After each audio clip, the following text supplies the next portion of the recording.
Okay, I've read several things on the internet about how to install house wrap with just one person.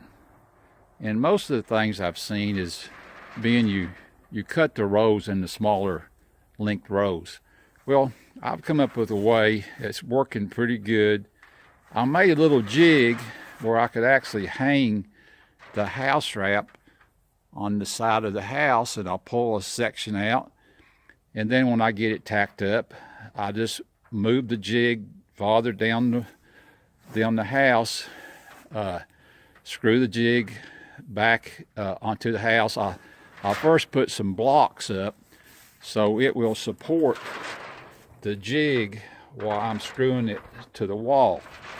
But this seems to be working really good for just one person, and I thought others may like to know. And you can see I moved it down. Now I just have to tack this piece of the house. You can see it's a little windy, but it still stays in place sufficient enough for a person to tack it into place. So hope this helps again. So this is the detail of the jig that I made to install the top part.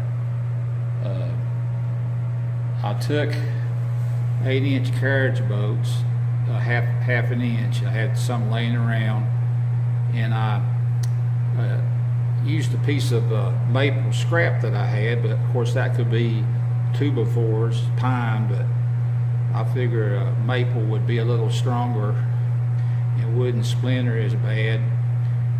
And I had some plastic pieces laying around, so I used it to reduce the friction, but I don't think you really need to do that.